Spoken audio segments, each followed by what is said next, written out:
guys, sobrang lakas ng ulan, magdamag umulan. Bumaha sa harap ng bahay. Kaya nagkatubig na oh, kaya nagtulo ng tubig oh. Sa kalakas oh. Nakalakas ang ulan. So, ang worst na nangyari, ang bakod namin sa likod bumigay. Nawasak ang bakod. Yan, ang motor ko. Bumigay ang bakod sa likod. Lakas ng ulan. Sobra lakas ng ulan dito guys. Simula pa kagabi. Luckily, dumating kami kahapon dito. Medyo payapa pa ang panahon, paulan-ulan lang. Hindi pa ganito kalakas kasi nanggalingan niya kami ng Romblon. So, ang nag-message sa akin ng biyanang ko, sabi niya kung sa next trip kami nasakay ng barko, malamang di kami nakawin kasi lahat ngayon is stranded sa Sibuyan Island. Kaya naman panahon dilim. Ang dahil sa bagyo na yan, nawasak ang bakod namin sa likod. Mamaya pakita ko sa inyo paano nawasak. Guys, ito ang Memorial Park. Yan, lakas ang ulan. Silipin ko lang yung nawasak namin bakod sa likuran. Kaya lalakad tayo.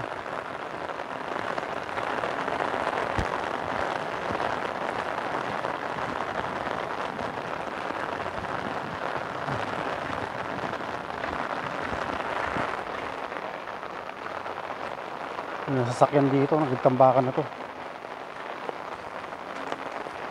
Meron kasing talyar sa baba. Yun, kinaya ng damo yan.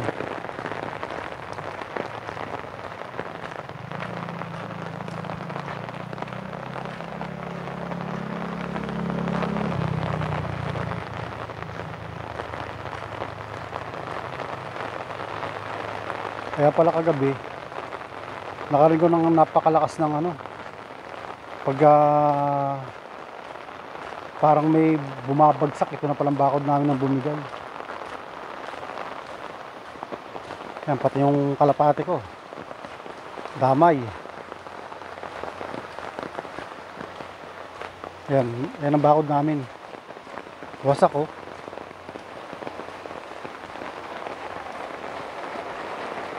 Durog siya.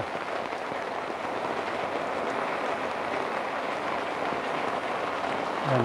Mamaya mag-aayos pa ako nito mamaya. Saklap.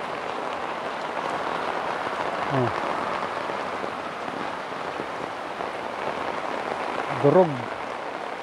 Yan.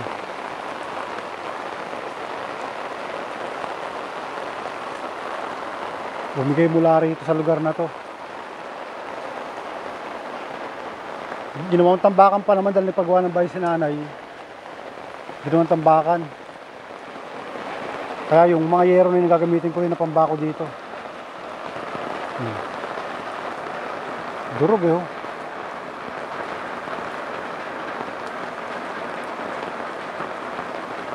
Kaya pala nakarigaw ng ang lakas ng tunog.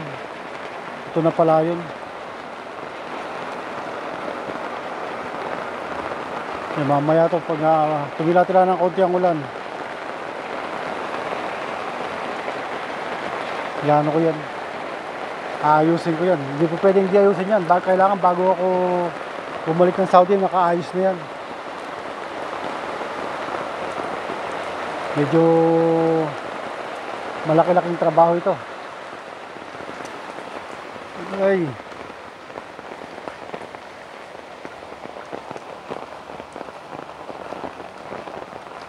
Huluping.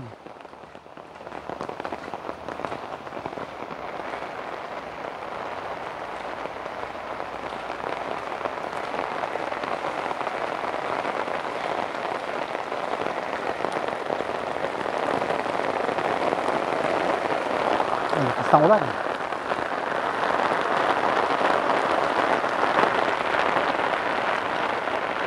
May payong ka pero parang kang walang payong sa lakas, walang hiya.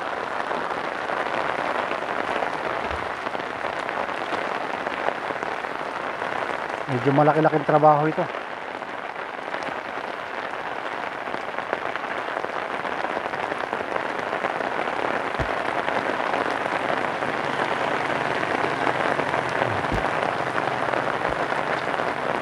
Walang hintong pag-ulan.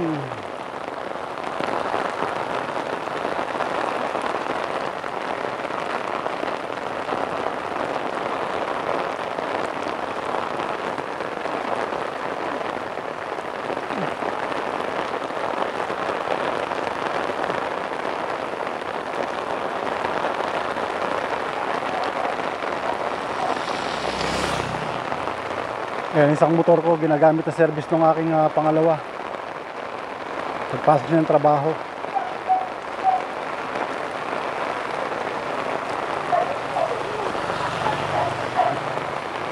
Tibay oh.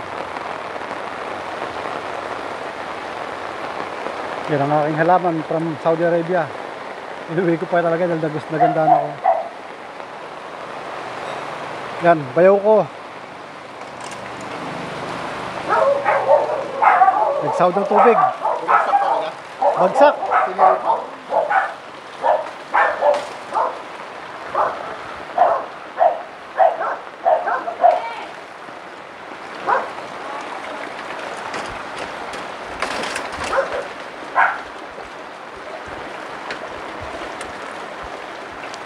Ayaw maglak ah. Yan sila kumakain oh. Chumijitsa sila. May mga lagang aso. Nang kaangat. Yan ang tatlong magkakamuka. Oh.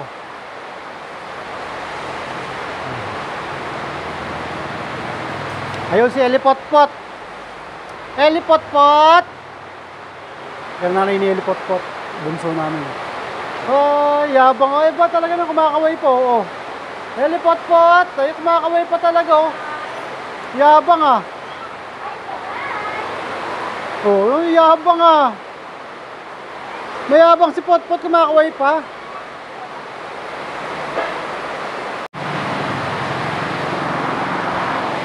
Bira talaga ulan, lakas oh. Isang problema rito, ang tubig dito gagaling sa ito, agos at paloob. Kaya ang lakas ng impact ng ano. Kaya nasira ang ano, bakod namin. Ang lakas niya no. Bigay talaga ang ulan.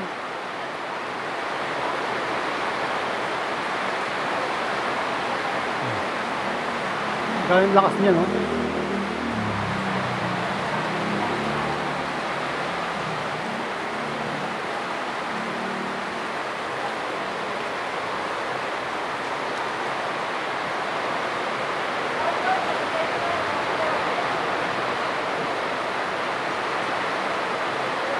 Bagyo to the max.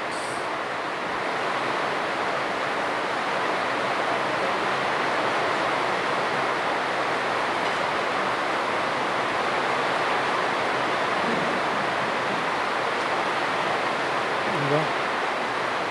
Siguro dinig nyo gano'ng kalakas yung patak ng ulan sa bubong.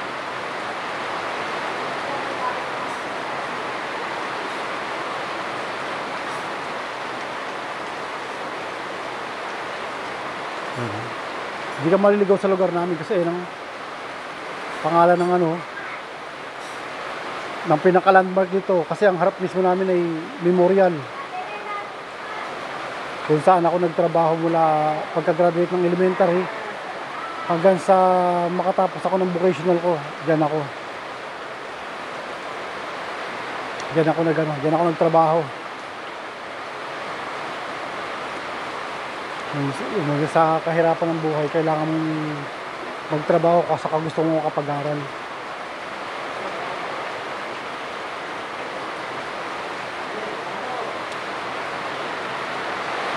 Lakas. Siguro dinig nyo yan kung gaano kalakas yung bagsak ng ulan.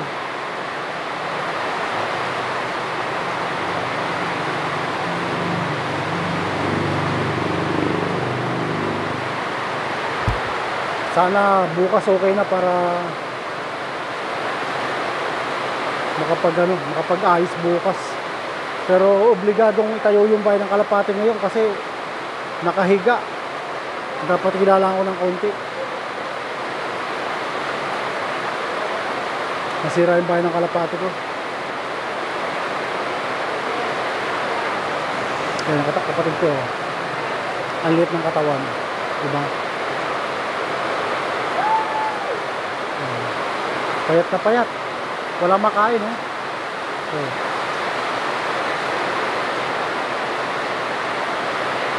Grabe.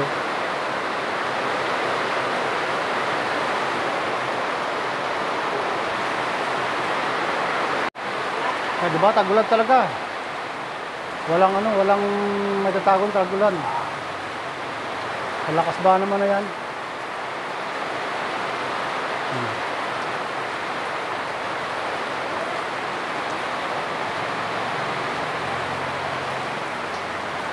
Grabe.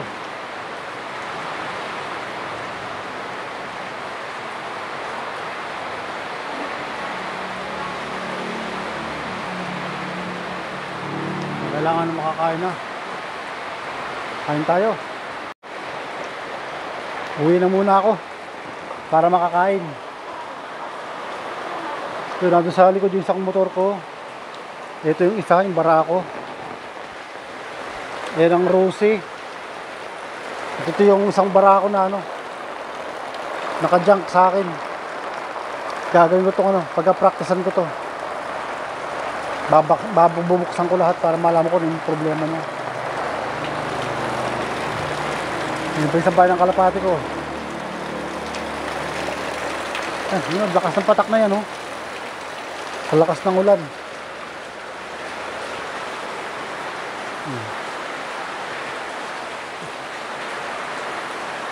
Yun ang dalawang makulit. Pachi, kisses. Kinalbo sila, kinalbo. Para mawala yung mga buhol-buhol.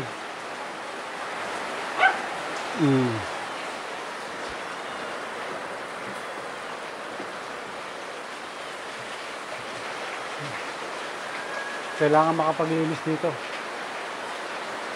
Pangulan. Magkayos mo ng pagkain para makakain ng tanghalian.